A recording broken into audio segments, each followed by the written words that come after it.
Good afternoon, ladies and gentlemen. General Shankar Roy Chaudhary and distinguished guests. I take this opportunity to welcome all of you to General G.D. Bakshi's book launch. The subject of China today evokes reactions depending on which side you are on. The economic growth, the powerhouse, the rising factor, the challenger, the competitor, the usurper, depends on what you're looking at. But a few things stand out. Firstly, China is demonstrating its economic clout. Space, cyber warfare, nuclear domain, missiles, aircraft, submarines, all in the military domain have made great strides. And of course, coupled with territorial claims, resources control, and competition to the superpower, you actually have a country which is wishing to occupy space vacated by the second superpower in the 90s, as also create mechanisms and structures to challenge the existing ones. General G.D. Bakshi started this book nearly 4 years ago, as he tells me. The subject is so vast and diverse, and I'm sure it is a difficult job to research a topic in which there is no transparency. Actually, opacity is the name. The technology evolution which is taking place in China is generally only known from Western sources. So I'm sure all of you will find this book very interesting, very educative, very informative, and of course it will create an awareness in you and also a quest in you to know more about China. With these words, I request the MC to take stage. Thank you.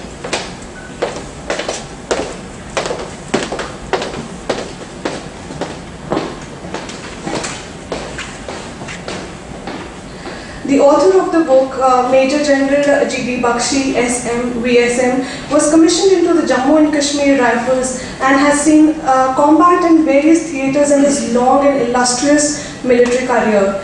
An alumnus of the Defence Services Staff College, Wellington, he has held several command and staff appointments.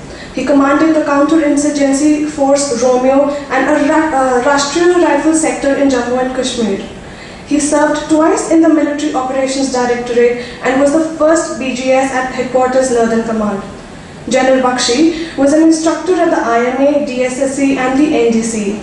He holds a master's degree in defense studies and a PhD in limited wars in South Asia.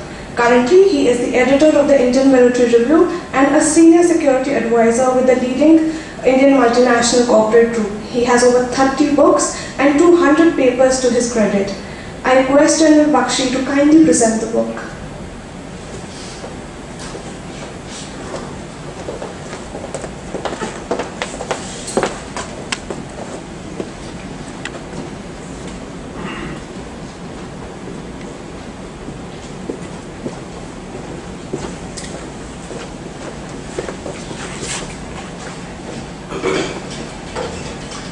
General Shankar Roy Chaudhary, sir, General Nagal, Director, Center for Land Warfare Studies, ladies and gentlemen.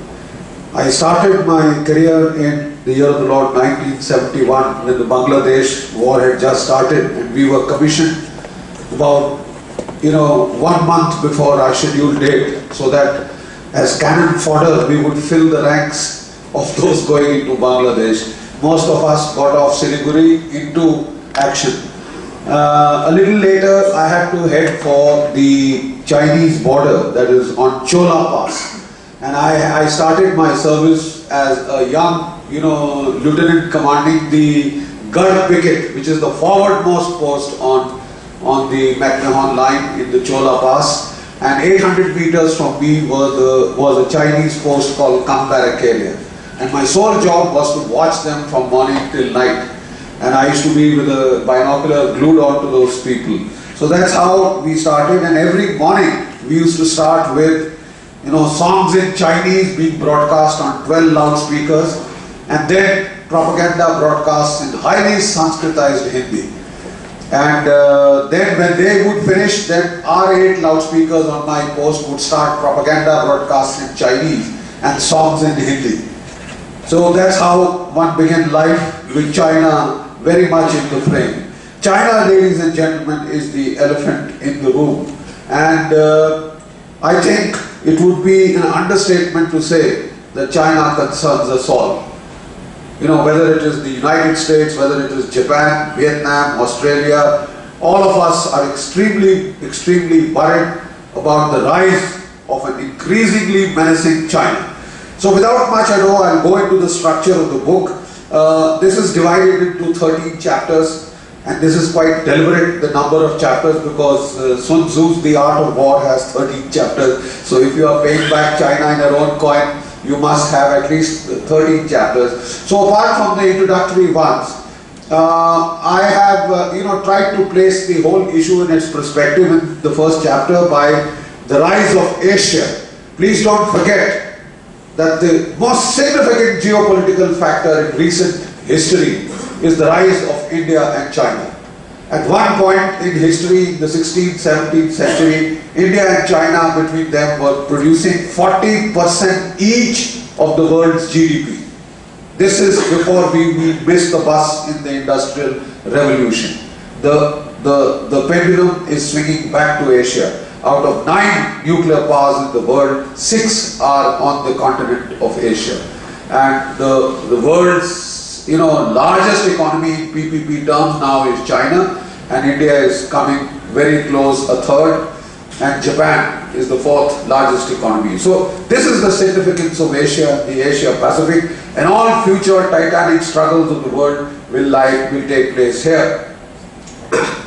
I have touched in my second chapter on the doctrinal evolution of the strategic culture in China, and one of course starts from Sun Tzu. Now gentlemen, ladies and gentlemen, I'd like you to remember that in the period of the warring kingdoms in China, there were 6 kingdoms constantly at war with one another. And all the Chinese 7 military classics, by and large, were produced in this period, starting with Sun Tzu's The Art of War. This came through in a period of multipolarity.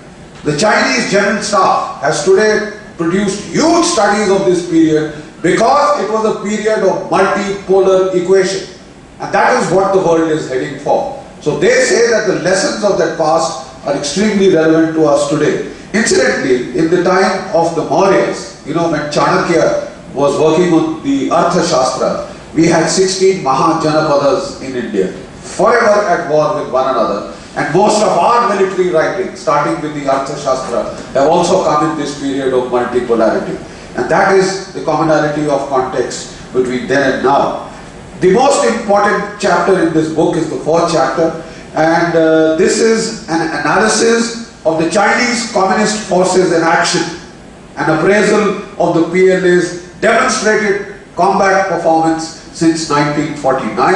I have done a detailed study of the Korean War, then gone on to the 1962 war with India in very great detail, in which I have tried to highlight some facts which have been generally glossed over in most of the studies. There is a tremendous amount of Chinese literature on this war. You will be surprised. There are regimental histories available.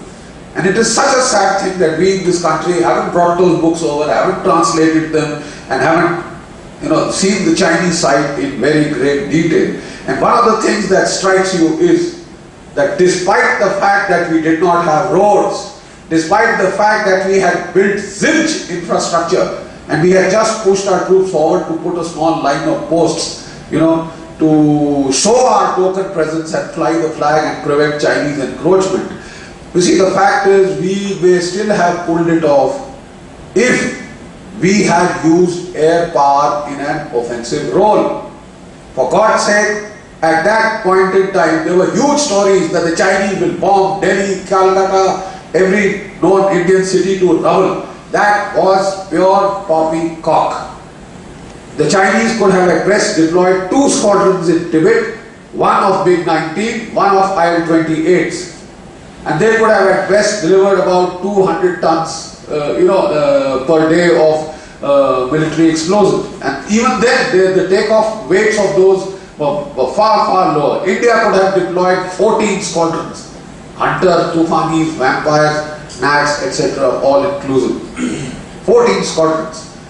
We could have, if we may not possibly have turned defeat into victory, but we could certainly have made the Chinese pay a very, very heavy cost, even stalled, because they built the road.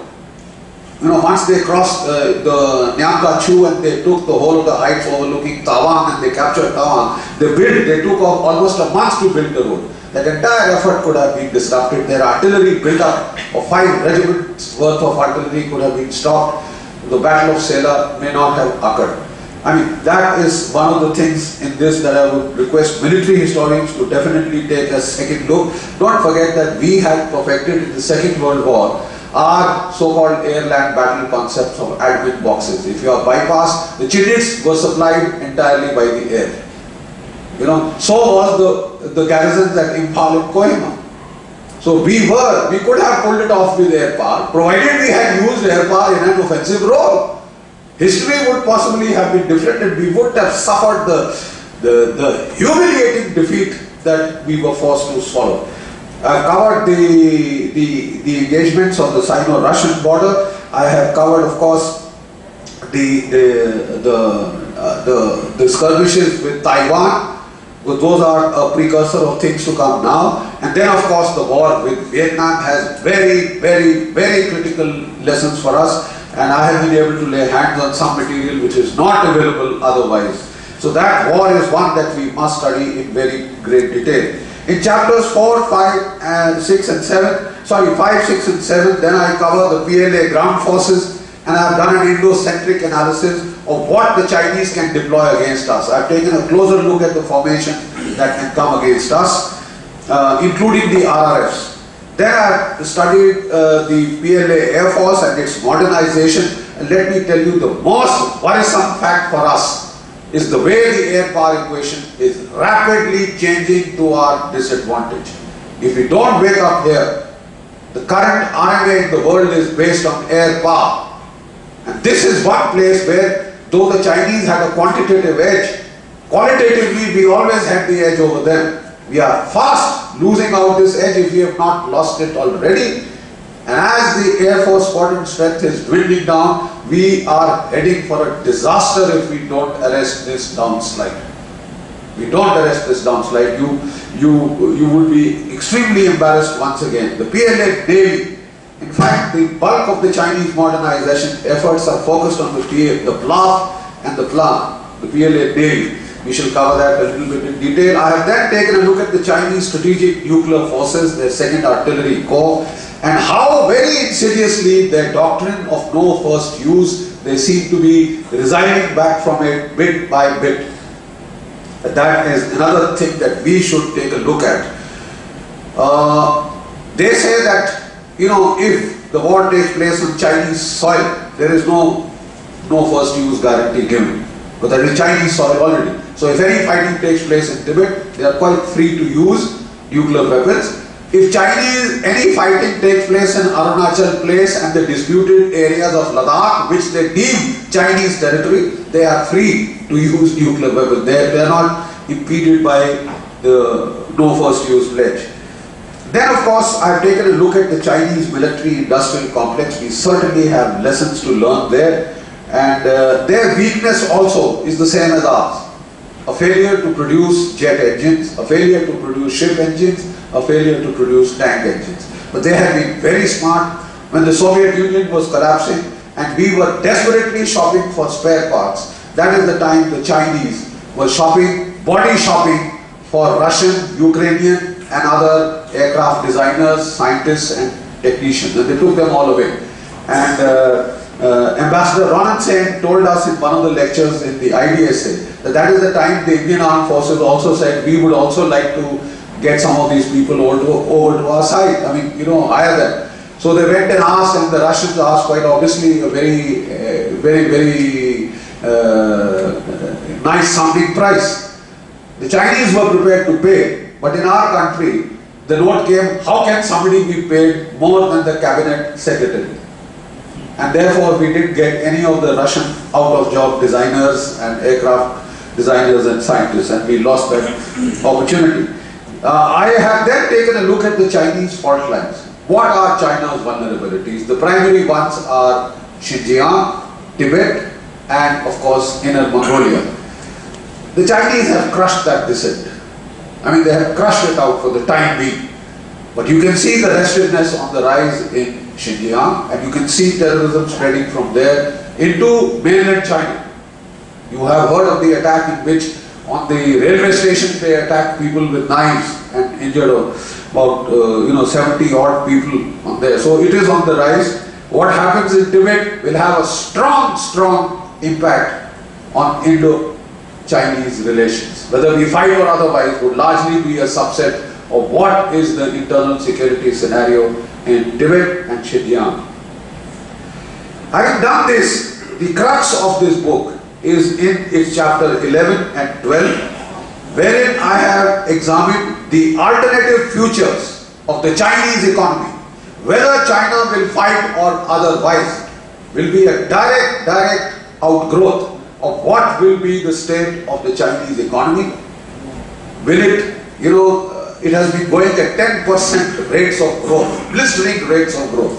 But I hope you are all aware that since 2009 it started slowing down. It is now at 7% rates of growth of GDP per annum, likely to go down to 6. If it stalls further, it could create economic turbulence. And don't forget, when they hit us in 62, they just had the great leap forward had disastrously failed, and there were famines in China. They wanted to divert attention, they kicked us in the butt. They could do it again if their economy takes a knock.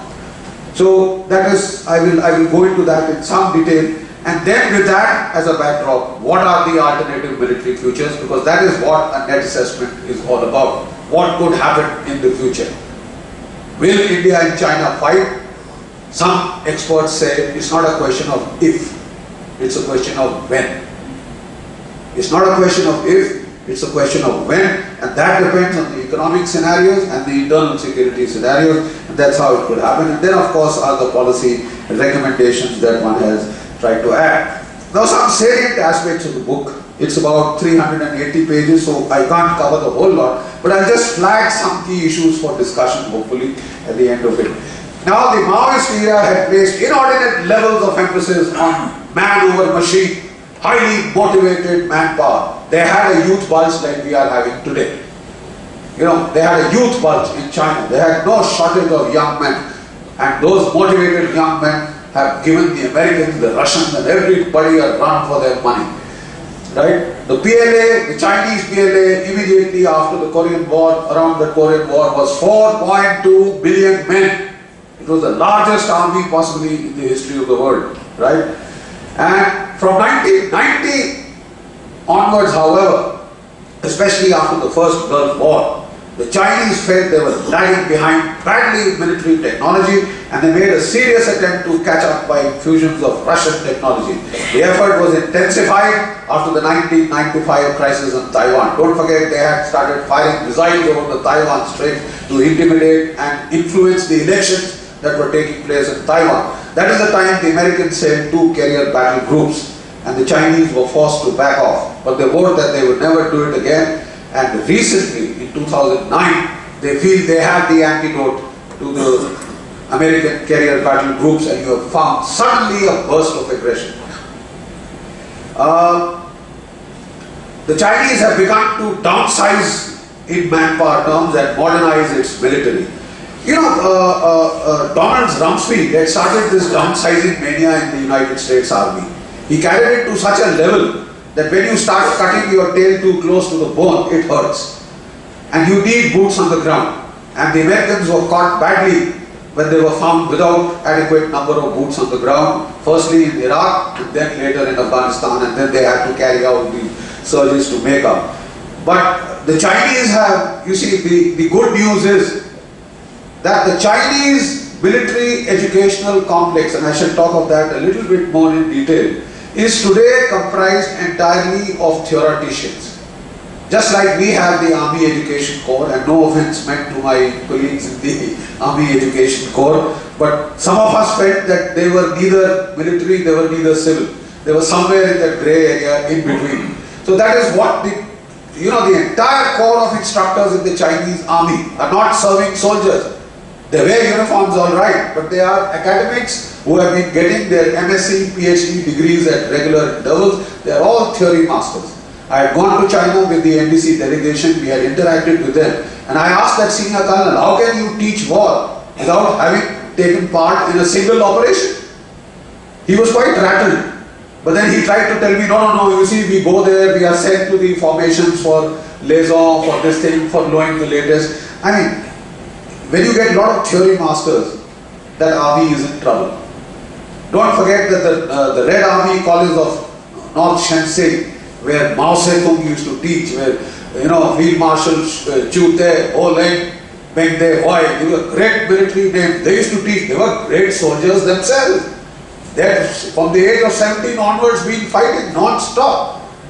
They were great military warriors, and all their military writings were based on their experience. Now we have a set of theoreticians in the PLA who have had no combat experience, and that's good news for us. Because all this downsizing that they are doing, the Indian Army also had caught a downsizing mania.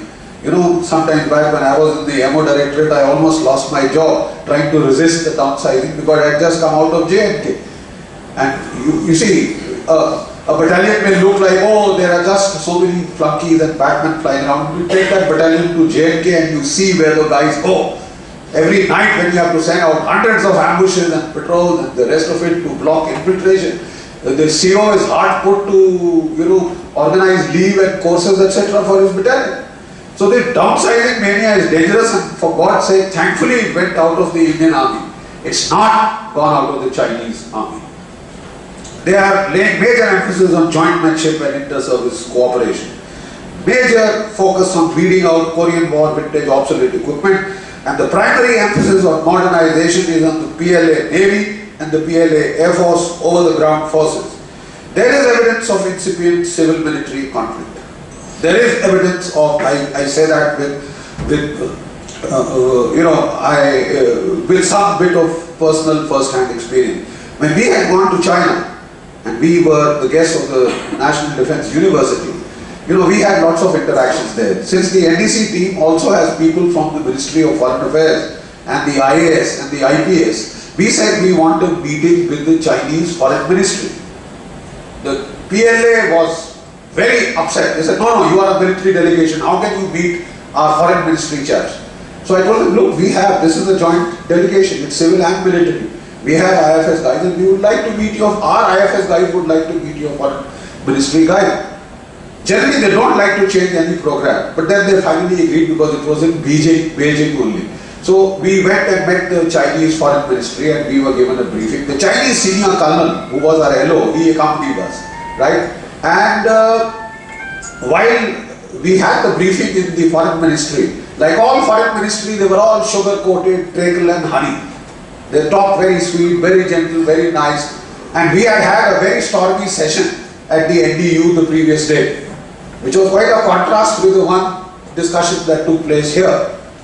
So at the end of it, the Chinese senior colonel walked up to the Chinese ambassador who was conducting that discussion, and he spoke in English. Generally, when they want to hide something from us, they speak in Chinese. They don't let you know what they're talking, right? He spoke to him in English in our presence. He says that was very nice. His whole body language was so full of sarcasm that it is one of the most enduring impressions of that visit. He said that was very nice. Why don't you come and talk to us also sometime? We are just across the road. We are just across the road. So, this interaction struck me. And I hope you know that the Chinese PLA has said they are not under civilian authority. They only take orders from the Communist Party of China. And that too is quite a one-man control through the CMC. A little bit more on that later. Chinese military education institutions and infrastructure, like I said, is manned entirely by theorists, which is the sharp contrast. Let's take a quick look at some of their modernization. The PLA Navy has acquired the Russian Sorveny class destroyers, kilo submarines, and built its own nuclear and conventional submarines, as also its missile destroyers and frigates. It has added its first aircraft carrier, the Liaoyi, and is talking of 6 aircraft carriers. 2 are already under construction, and these are, unlike a 40,000 ton aircraft carrier, these are 100,000 ton, 80 to 100,000 tons. That is what is being said, almost at par with the American carrier. The Bluff, the Chinese Air Force has transited from the second generation of MiG-17, MiG-19 equivalents, virtually to an all 4th generation fighter force. From Korean War era MiG-15, MiG-17 and MiG-19 equivalents, the so-called J5, J6, etc., J7, they have gone in very few MiG-21s as a transitory measure. Then they refused to take any more MiG-21. They said we want to go straight, jump a generation and go straight to the 4th generation fighters. And they bought the Russian Su-27s, the Russian Su-30s, and the 4th generation Lavi Israeli fighter, which is a copy of the F-16, which they are now producing at Chengdu as the J-10. And then they copied the Russian Su-27. Total stealing of the design blueprints, used the Ukrainians, and they are producing the J-11, which is a carbon copy of the Su-27. Now the bad news is that today the Chinese Air Force has some 913 4th generation fighters to India's just 322. And Japan, by the way, has 277. The numerical logic of trying to band together with Japan is obvious from these numbers. But the fact is today, not only do they outnumber you, sirs, they also outclass you as far as the generation of the fighters is concerned. The PLA is mechanizing. As per the last reports, only 5 divisions are left in that army which have not mechanized. They are in the process of mechanizing. I'll show you some photographs of the Chinese forces in Tibet, and you will find an all-tank army. Almost all formations have been mechanized and are being informationized. The MBTs are of the type 80, the type 99, which is the T-72 equivalent, and the type 96G, which will be their main battle tank. It's a 125mm smoothbore gun, 1000 horsepower engine. They are also fielding light tanks, especially wheel tanks. 6 wheels, 8 wheels, tanks are being fielded for Tibet and Xinjiang. The army is in a great amount of flux. Apparently, the divisions are being downsized to all armed brigades. So their whole orbit is in a bit of a quandary. There are some units which are still divisions and some which have already, the corps is directly commanding the all armed brigades. Now this is again a copy from the Americans, and it has become a copycat army. And I don't think these borrowed feathers will suit them very much. The American army is an expeditionary army. The Chinese army will have to fight on the continent. So I don't think what suits the American suits the Chinese equally. There is a great mismatch between the elite rapid reaction forces and the second-rate formations which will be used in the defensive role, like the reserve formation, the border guard units, and the the people's armed police formation, which will be doing the defensive role. So what is the corollary? The corollary is, for God's sake, don't sit down in your defenses.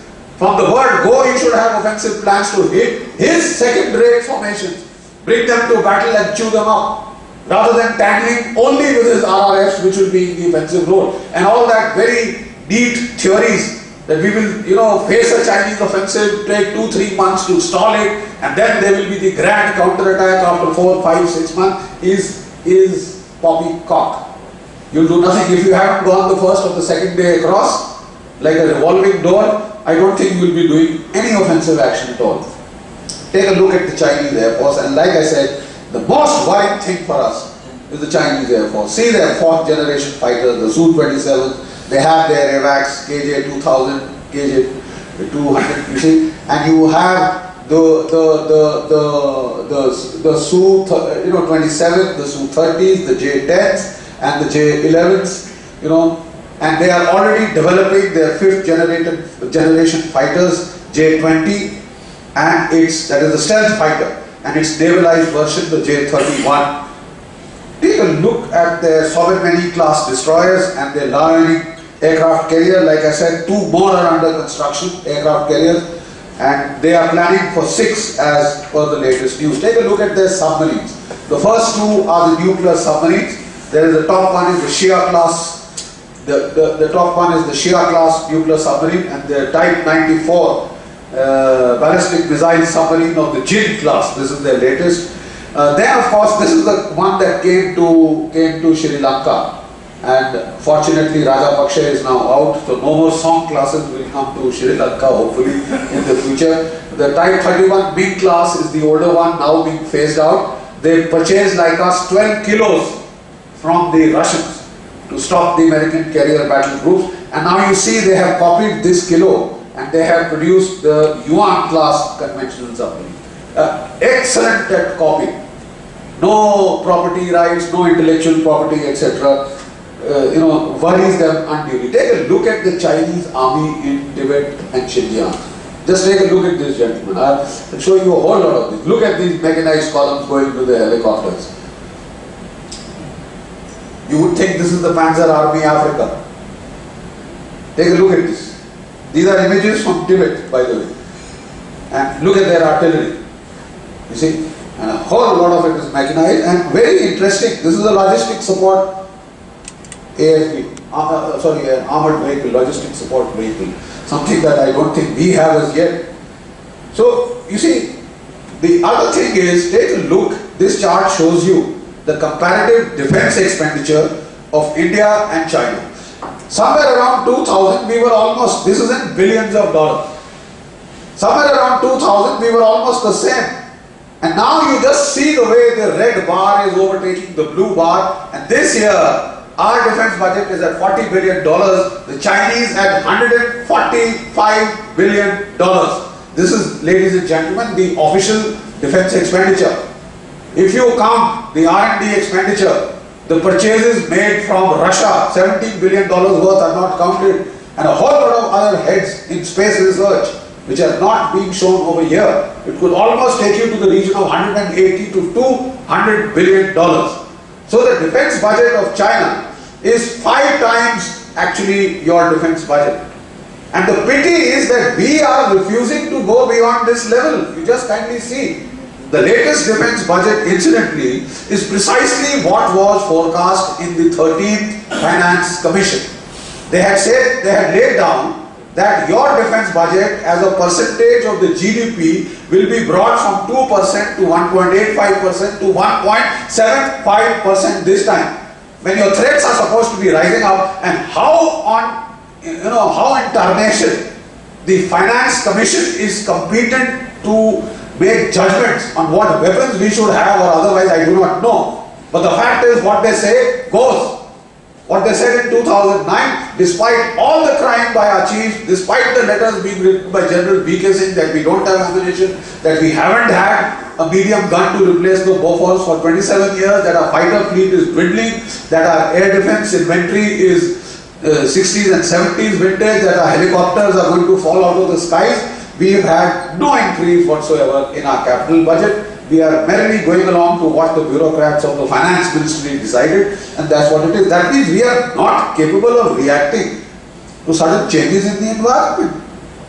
I'm not saying you match the Chinese dollar for dollar, tank for tank, aircraft for aircraft, but some ratio has to be maintained, and that ratio, I think, can only be valid somewhere around here. It can't be where it is, and it can't continue to be like this year end. So then we are asking for trouble. And how? I will explain. Take a look at the Chinese military formations arrayed against us. This is the Chengdu military region, and if you total this sub-cheese, it's got about 6 divisions worth. The entire focus of our armed forces, our army primarily, I'm not sure whether we have had 2 chiefs from the Eastern Command in a row. or 3 chiefs of Eastern Command in a row.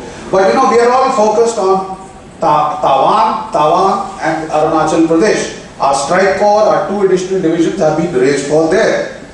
Take a look at the Lanzhou military region based in China. It's got 9 divisions to start with.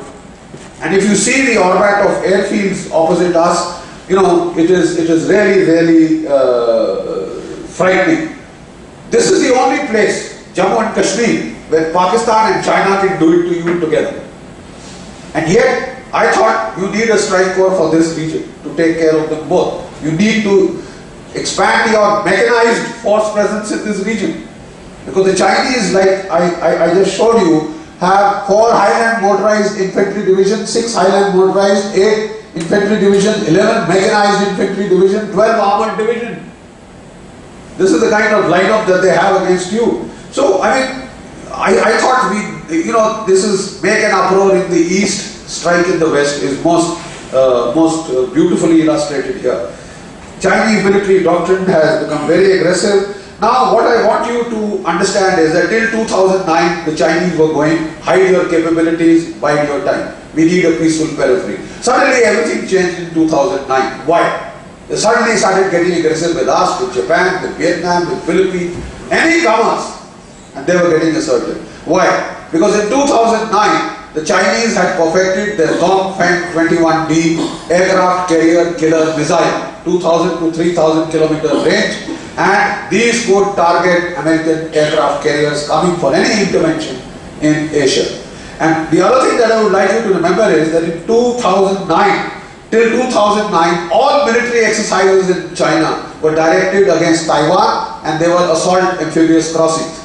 From 2010 onwards, we had exercise Huai, where they have practiced mobilizing and moving divisional sized forces, which ended up in combat shooting ranges. They practiced against India, they practiced against Vietnam, they practiced against Korea. So they are preparing for war in any contingency, all theatres. These are the exercises, you see. A division moved from Shenyang military region opposite Korea to Lanzhou, that is the one in Xinjiang, and a division moved equally back from here to there. And a division moved from Jinan to opposite Vietnam in Guangzhou region, and one division moved from here to there, and they practiced assault river crossings. Why assault river crossing? They are quite convinced that when the war starts, the Indian Air Force will bomb the bridges on the Brahmaputra. They will be using these PMP bridges to cross possibly their own stream, and of course Vietnam has a number of rivers. China will try and deal with each of these adversaries sequentially and never concurrently. Their doctrine is the war zone doctrine. They will focus all military regions onto one chosen victim at a time. So the corollary is that they feel their hold upon the strategic and tactical initiative will be complete and total in all conflicts. They are not thinking in terms of being surprised. They will choose the time and place to attack. And they have said so. They boast about it. China has begun and ended all conflicts absolutely on its terms.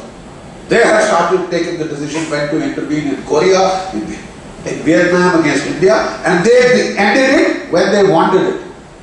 And nobody tried to follow through, after they had declared their ceasefire.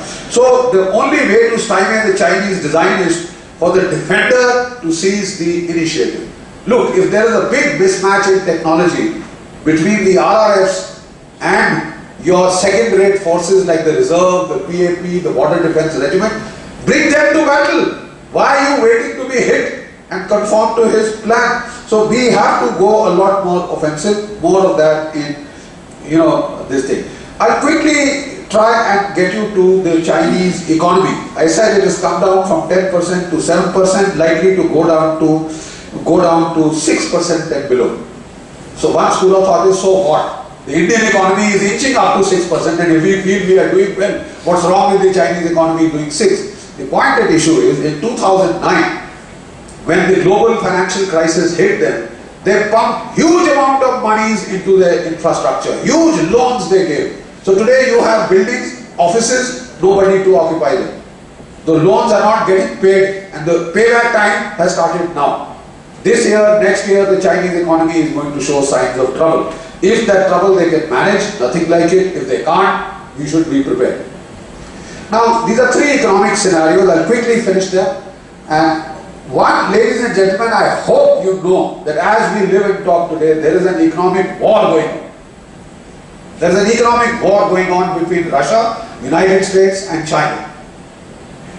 In 1980s, the Americans put the price of oil in free fall, an absolute free fall, and the price of oil was brought down to $20 a barrel, and almost they were getting it down to $10 a barrel. 6 years of this collapsed the Soviet Union. It vanished without firing a shot. In the last year, ladies and gentlemen, to hit the Russian economy again, the Americans have brought the price of oil down from $140 a barrel to $40 a barrel. The aim is to hit Russia, Iran, Venezuela. All three economies are bleeding. The Russians know this and they are trying to hit back by trying to change the currency of oil trade from dollars into swap. The deal, $400 billion deal that they did with China is in swap, currency swap.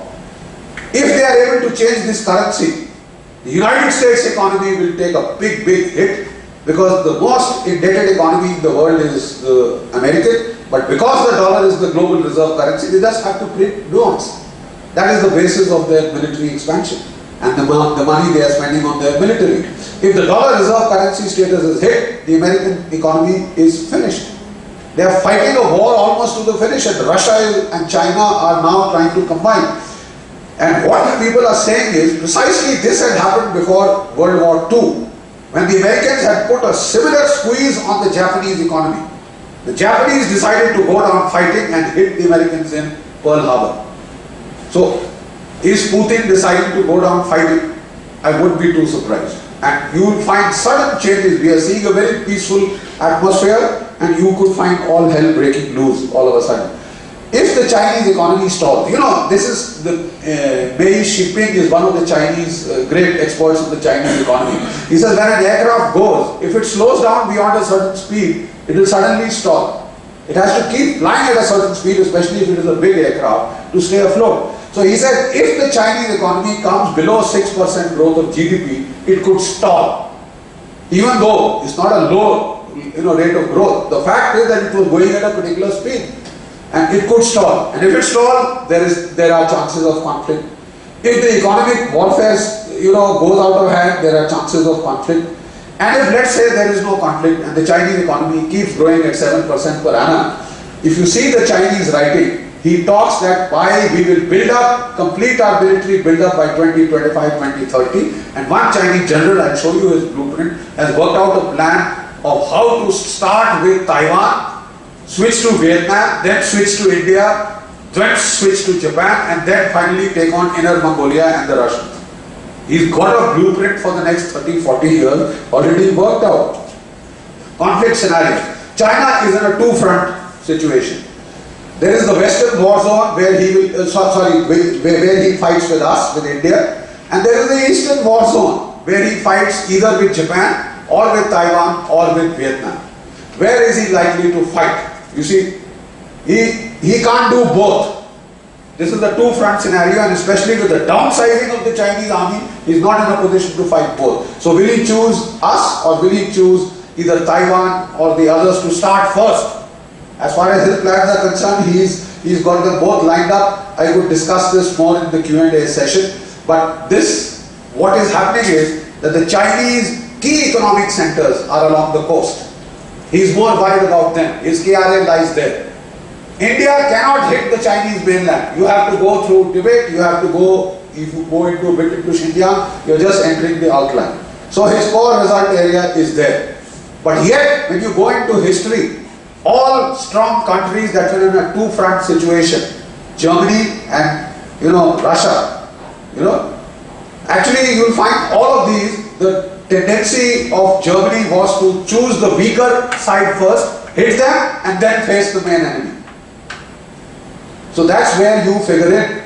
You are the weakest of the whole lot that is opposite him. So instead of starting first with the other, he might like to test out his forces with you first, especially if you give him the opening that you are giving by refusing to arm yourself. A treacherous refusing to arm yourself. So I'll leave this.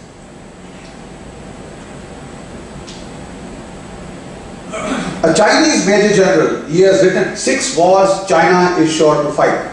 He says 2020 to 2025, we will fight and destroy, and reintegrate Taiwan. He says this war would be easy if the Americans don't intervene, we'll do it in 3 months. If they intervene, it will take us more, that will be a major battle. Next, he says that we will reunify the Spratly Islands. He says the USA will try and come to the aid of Vietnam, but by the time it would have been quite weakened by the first fight. If we are able to beat Vietnam easily, all the rest of Asia, he says, will fall in line. But if we are not, then the others might take a longer time to play ball. Then he said 2030, 2035, we will sort out India. I mean, he's got the blueprint laid out very, very neatly. He says, but there are 2 ways. India is a tougher target now than it was in '62. He said, we will incite the disintegration of India. And he said, talking of independence of Assam, Sikkim, aiding your insurgencies in the northeast, the Maoist insurgency, and then hit India. Or he said, second best strategy, give advanced weapons to Pakistan, make Pakistan attack India, and when the 2 are involved, go and take Tawang and whatever else you want. Then he wants to go for the Japanese, 2040 to 45, Outer Mongolia, 2045 to 50, and the final war they have got planned out is to get the whole of Siberia from the Russians. So if there is an India-China conflict, there could be 3 scenarios, a Kargil redux. We fight in a small area, confined like it was in Kargil. That battle happens, then phase 2 is it escalates either vertically or horizontally, spreads, and then Pakistan intervenes. If Pakistan starts a conflict, China may or may not intervene. It may intervene if Pakistan starts doing very badly or very well. It may not intervene otherwise. But if China attacks, Pakistan will intervene. Please take that as a given. And then there is a third option, is a grand strategic joint attack. Pakistan deliberately starts a terrorist provocation. India hits back, both of them take us on. So these are the 3 scenarios. I thank you for a very patient hearing. But this book is designed to deliberately instigate a whole lot of discussions and debate. If we had done that, it would have served our purpose. Thank you.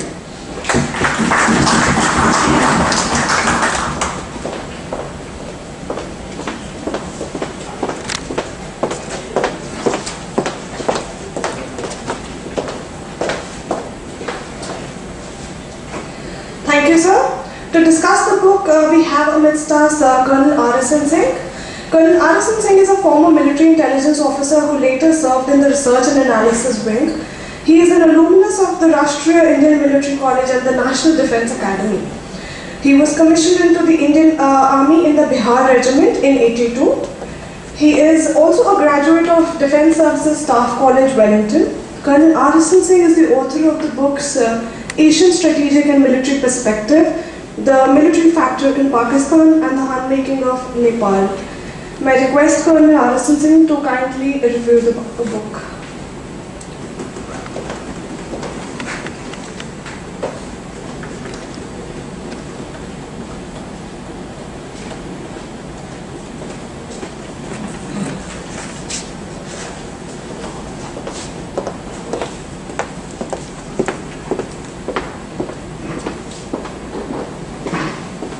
Good afternoon, ladies and gentlemen.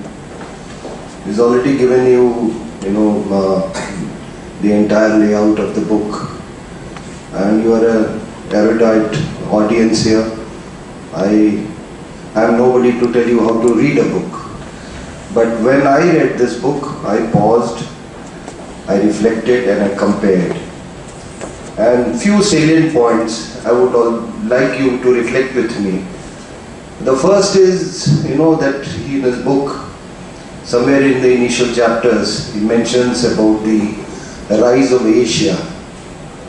The whole world is becoming Asia-centric.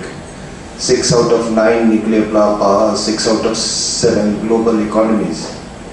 So what message it has for us?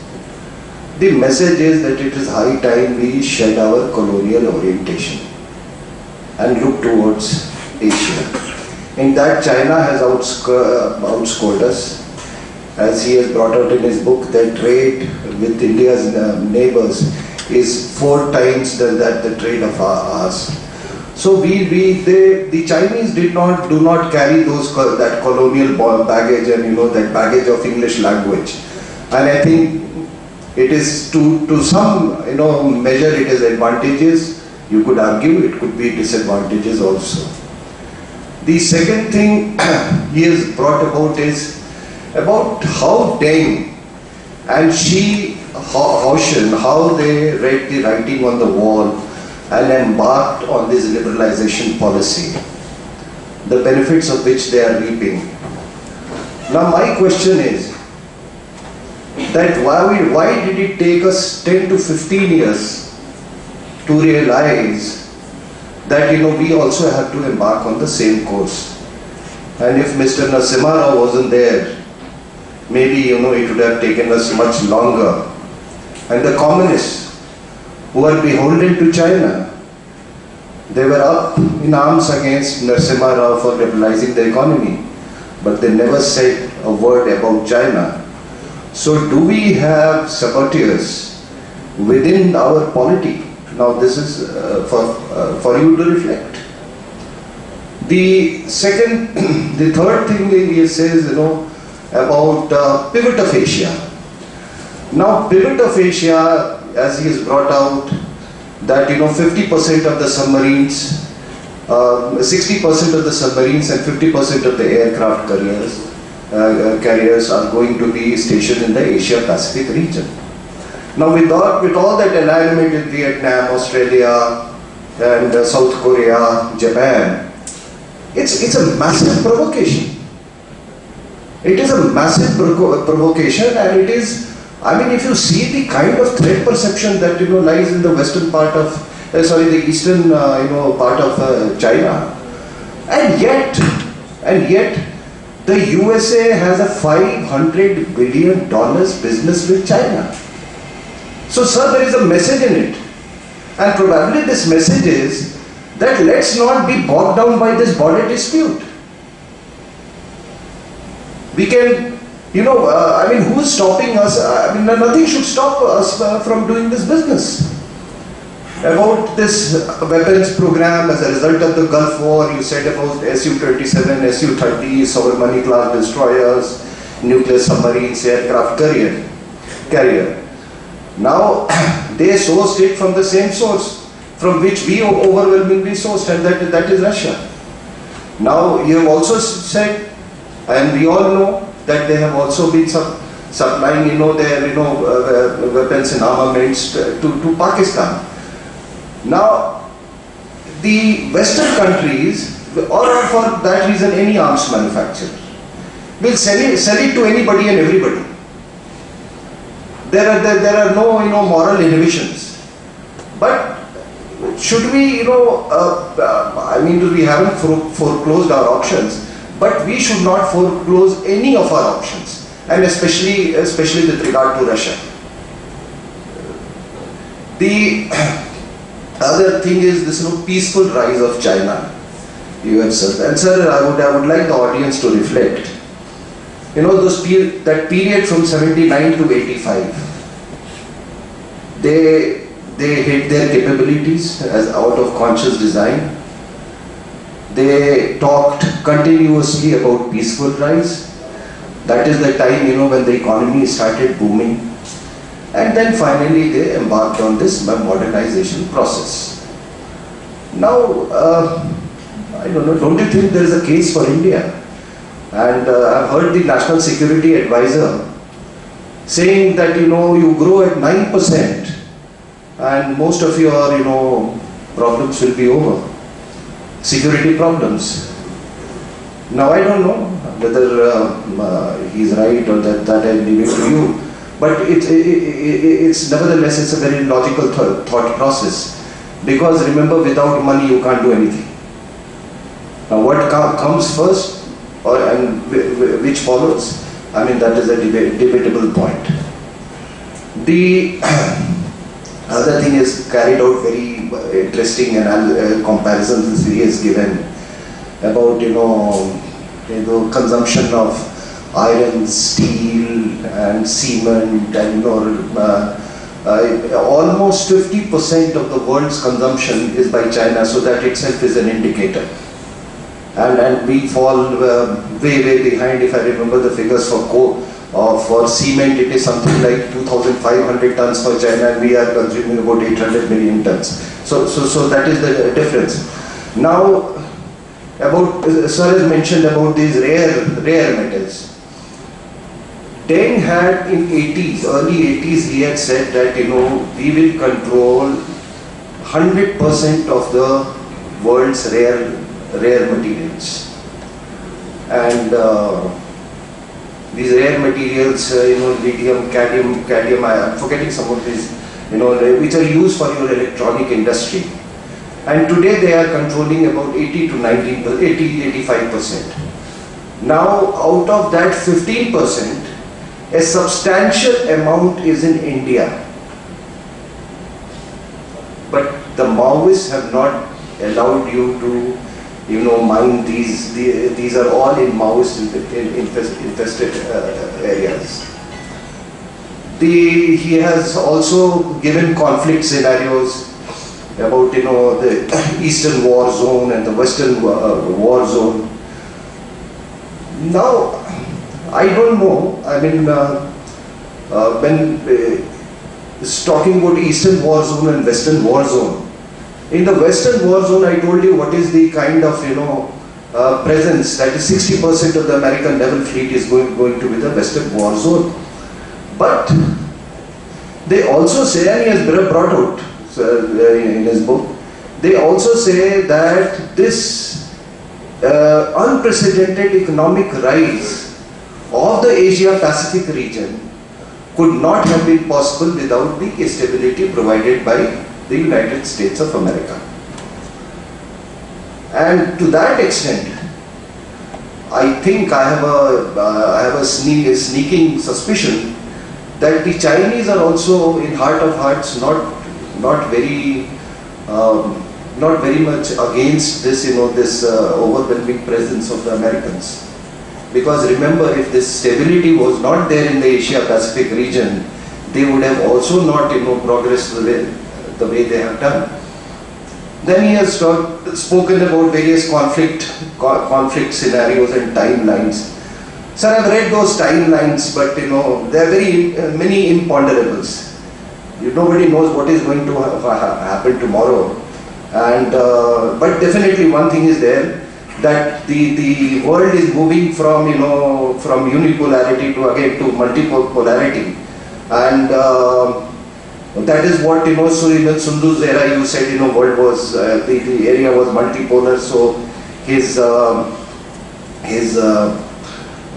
emphasis was on multipolarity and how to what is that Chinese game, strategic games of Wakyu? Weiqi, yes. I've seen that game they play. It's a very interesting strategic game. So this emerging multipolarity, I think India's weight will matter. Wherever we decide to lend our weight, it will definitely matter. The other thing about doctrines, he said about there's Mao's people's war doctrine about time, space, and material. I think the Maoists in India are still following the same doctrine. If you read the documents of the Central Commission, they still talk about the same three phases: that strategic offensive, a strategic defense, strategic statement, and strategic offensive. So they are talking about, still talk about these three phases. I'll keep it short. All said and done, you need to pause, think, reflect, and compare. And our solution need not be Chinese. It cannot be, because they are one-party system, we are a multi-party system. But I think this lack of decision-making or delay in decision-making, which the multi-party democracy imposes, I think can be greatly overcome if what Narendra Modi says, we adopt a policy-driven state. Thanks for listening to me.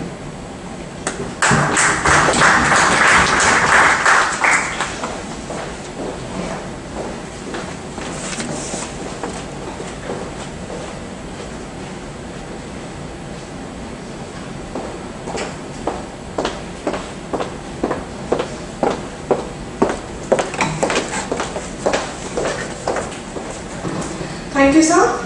We are honoured to have with us today former Chief of Army Staff General Shankar Roy Chaudhary, PDSM. General Shankar Roy Chaudhary was commissioned into the 20th Lancers of the Armoured Corps from the Indian Military Academy, Dehradun. He is a veteran of the 65 Indo-Pak War and the 71 Liberation War. He commanded an independent armoured brigade and an armoured division. He subsequently commanded a corps in Jammu and Kashmir. He is a graduate of the Defence Services Staff College. He was a General Officer Commanding-in-Chief, Army Training Command, before taking over as the Army Chief in '94. Post-retirement, he became a member of the Rajya Sabha and has highlighted defence-related issues with great passion in the Parliament.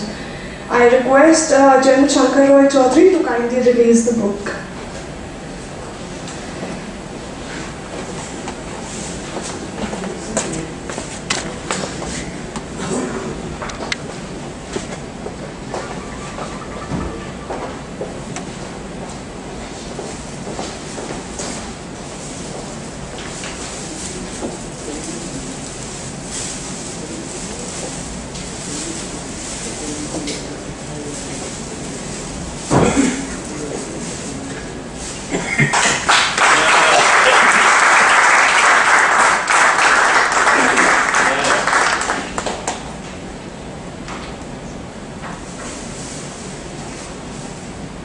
Thank you, sir. I request General Shankar Roy Chaudhary to kindly share his thoughts about the book with us.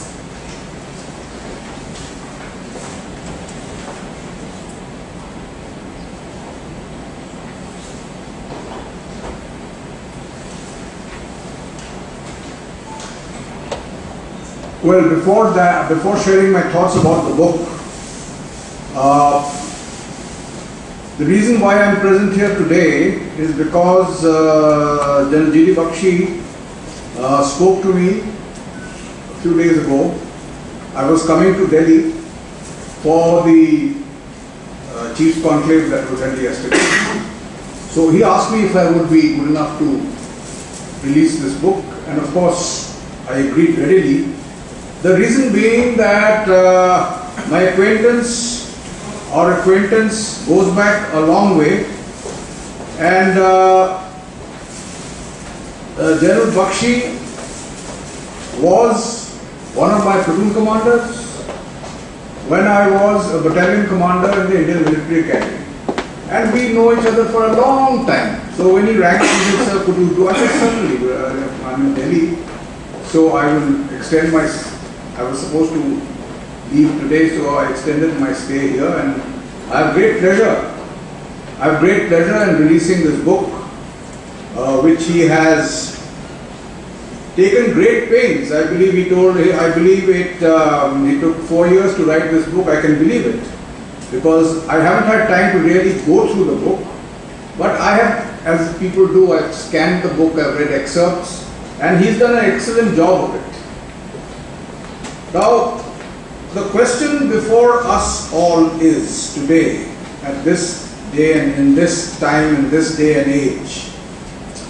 Immediately after independence in 1947, we started off an era of Hindi Chini Bhai Bhai. It lasted till 1962 and the events thereafter. Then it came to a stop. But I think with the change of government and the statements being made by various prominent personalities, including the Prime Minister, I think we at least are trying to initiate Hindi Chini Bhai Bhai Phase 2, in which India and China as two large powers, great powers, I won't use the word great powers, but as large powers, are focusing on developing their economic potential. And in the process, as he said, we need peace. So, Hindi Chini Bhai Bhai phase 2 is Hindi Chini Bhai Bhai phase 1 was political. Please settle the border. These are the disputed areas. Shall we meet and discuss the alignment and finalize the alignment of the border? It was mainly political stroke geopolitical. Hindi Chini Bhai Bhai phase 2, as I am using that word, is almost purely economic. In the process, of course, geopolitics will come into it. You cannot have any economics unless there is geopolitics involved. I think we will bargain for geopolitical advantage, mutual geopolitical advantage.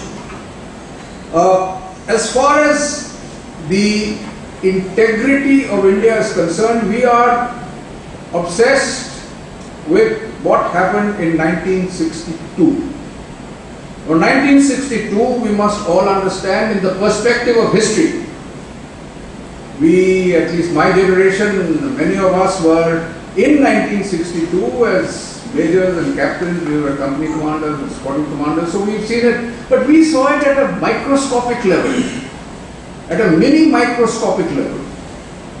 We didn't think about or understand the bigger political dimension, the bigger political pressures, we didn't know anything about that. But now, having grown in experience, age, maybe knowledge, 1962 is a bump on the road. We should not have stumbled. If the Indian Army had, after all, we were an army which was just fresh out of the Second World War. We were a very, very, very good army, very experienced army. So there was no lack of experience in the army, at least in that time. But there was a lot of lack of experience in the political direction of the country.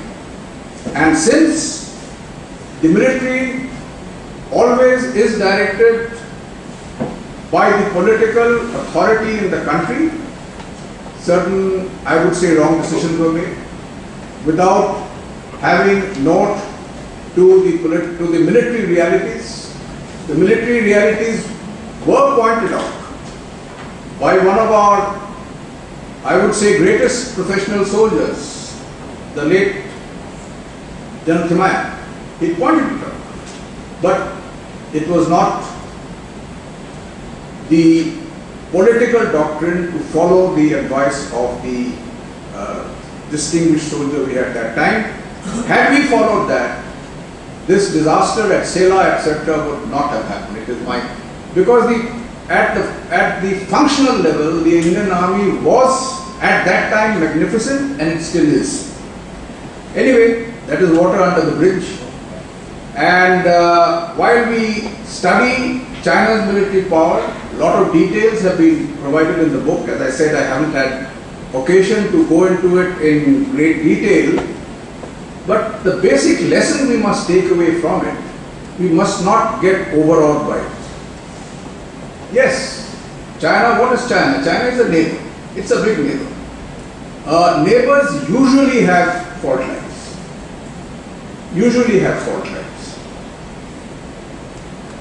Those fault lines have to be accepted and interests preserved, and our own integrity, territorial integrity, social integrity, economic development has to progress. Fault lines are there, yes, it's a fact of geography, it's a fact of history, and we will have to carry on. The big lesson, while you read this book, it's a very readable book, and it's a readable book for, I would say, for general reading.